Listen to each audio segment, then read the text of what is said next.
ان کے آگے ہاتھ باندھ کے کھڑے ہوتے ہیں یا دو زانو بیٹھتے ہیں تو وہ عبادت نہیں ہوگی بلکہ وہ تعظیم ہوگی، جیسا کہ حضرت جبرائیل امین بیٹھا کرتے تھے نبی پاک صلی اللہ علیہ وآلہ وسلم کے آگے، تو اس طرح ہم بھی اپنے والدین کے آگے دو زانو بیٹھ سکتے ہیں، اپنے اساتذہ کرام کے سامنے بیٹھ سکتے ہیں، کیونکہ باادب بانصیب، بے ادب بے نصیب ہوتا ہے۔ وَإِيَّاكَ نَسْتَعِينُ، اور ہم تجھی سے مدد چاہتے ہیں۔ اللہ تبارک و تعالیٰ ہی کی ذات ایسی ہے جو ہمارے لیے وسیلے بناتی ہے، جو ہماری مدد کرتی ہے۔ اللہ تبارک و تعالیٰ قرآن مجید میں کیا ارشاد فرما رہا ہے، وَابْتَغُوا إِلَيْهِ الْوَسِيلَةَ، اور اس کی طرف وسیلے تلاش کرو۔ اب وہ وسیلے کون سے تلاش کرنے ہیں؟ ہم نے اچھے والے وسیلے تلاش کرنے ہیں، ہم نے وہ والے وسیلے نہیں ماننے جیسا کہ کفار بتوں کے لیے وسیلے مانتے تھے، بتوں کو وسیلہ مانتے تھے، ان کو خدا مانتے تھے، الہ مان کے پھر ان کے سامنے گڑ گڑاتے تھے، ان سے دعائیں مانگتے تھے۔ ہمیں معلوم ہے کہ ہم دنیا میں جس سے بھی یعنی کہ مدد مانگیں گے وہ در حقیقت اللہ کی مدد ہوتی ہے۔ اللہ پاک پھر وسیلے بناتا جاتا ہے، جیسے کوئی بھی کام کرنے والا اپنے مالک کے آگے جو ہے وہ کام کرتا ہے، اس سے پھر وہ تنخواہ لیتا ہے، پیسہ لیتا ہے، اس کی روزی روٹی کا وسیلہ اللہ تبارک و تعالیٰ نے یہ بنایا ہوا۔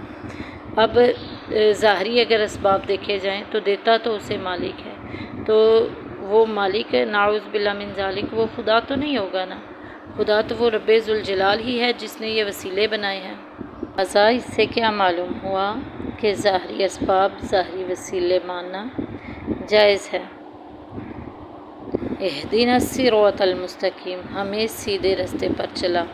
اہدنا کا مطلب ہدایت دینا، ہدایت کا مطلب راستہ دکھانا، راستے پر چلانا، منزل تک پہنچانا، درجات کو بلند کرنا وغیرہ، اور یہاں پر منزل تک پہنچانا یا ہدایت پر چلانا، راستے پر چلانا، یہ معنی مراد لیے گئے ہیں۔ اب کن لوگوں کے راستے پر چلانا ہے؟ مستقیم جو سیدھا راستہ ہو۔ اگلی ہی آیت میں اللہ تبارک و تعالیٰ سے دعا مانگتے ہیں، صراط الذین انعمت علیہم، راستہ ان لوگوں کا جن پر تو نے انعام کیا، جو تیرے انعام یافتہ بندے ہیں، جو تیرے پرہیزگار بندے ہیں۔ سورۃ نساء کی آیت نمبر 49 میں ہیں، جن کے بارے میں ارشاد اللہ تبارک و تعالیٰ نے انعام کیا، انعم اللہ علیہم من النبیین والصدیقین والشہداء والصالحین، کہ اللہ کے نیک بندے جن پر اللہ نے انعام کیا وہ صدیقین ہیں، شہداء ہیں، صالحین ہیں۔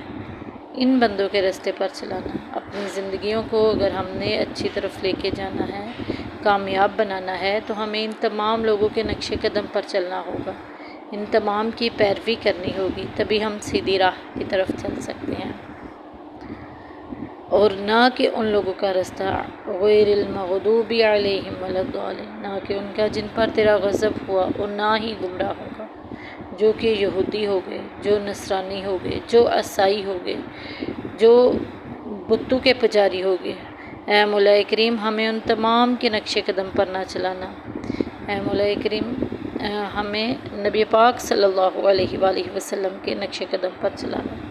تو سسٹرز، ویورز، دیکھیں کہ ہم رب سے دعا مانگتے ہیں، ہر نماز کے بعد دعا مانگتے ہیں کہ ہمیں اچھے اور نیک لوگوں کے راستے پر چلانا، لیکن جب ہم اپنی زندگی کی طرف غور کرتے ہیں تو ہماری زندگیاں کن لوگوں کے نقش قدم پر چل رہی ہیں؟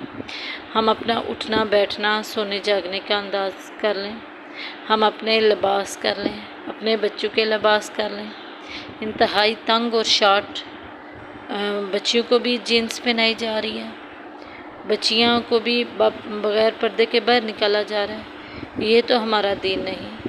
ہم اللہ سے دعا مانگ رہے ہیں کہ ان لوگوں کے راستے پر چلا جو تیرے انعام یافتہ ہیں، وہ تو صدیقین ہیں، وہ تو انبیاء ہیں۔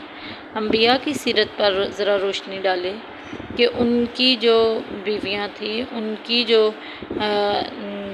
بیٹیاں تھیں، انہوں نے کس طرح زندگی گزاری ہے، انہوں نے اپنے بچوں کی کس طرح پرورش کی ہے، ہم نے بھی اس طرح پرورش کرنی ہے۔ ایمان والے تو وہ ہیں کہ جو صبح سویرے اٹھ جاتے ہیں، رات کو عشاء کے بعد سو جاتے ہیں، یعنی کہ نبیوں کی، صالحین کی اگر زندگی پر روشنی ڈالیں تو یہ تمام ملتی ہیں۔ اور ہم کیا کرتے ہیں؟ ہم نے ساری ساری رات جاگنے کا معمول بنا لیا، صبح دیر تک سونے کا معمول بنا لیا، فجر کی نماز ہماری نیندوں میں گم ہو جاتی ہے۔ تو فجر ٹائم تو رزق تقسیم ہوتا ہے۔ اللہ تبارک و تعالیٰ ایک فرشتے کو حکم دیتا ہے کہ جاؤ زمین کی طرف جاؤ اور جو جاگے ہوئے ہیں، جو میرے سے مانگ رہے ہیں، ان سب کو عطا کر دو۔ یہ حدیث کا مفہوم میں بیان کر رہی ہوں۔ اور اس وقت پھر جو سوئے رہتے ہیں وہ محروم ہو جاتے ہیں، وہ برکت سے محروم ہو جاتے ہیں۔ صبح کا وقت بہت ہی برکتوں والا وقت ہوتا ہے۔ اللہ تبارک و تعالیٰ سے دعا ہے کہ ہمیں حق بات کہنے، سیکھنے اور سننے کی توفیق عطا فرمائے۔ اے مولا کریم، ہمیں بھی انعم اللہ علیہم من النبیین والصدیقین والشہداء والصالحین، ان تمام کے راستے پر چلا۔ آمین یا رب العالمین۔ دعاؤں میں یاد رکھیے گا۔ آپ کی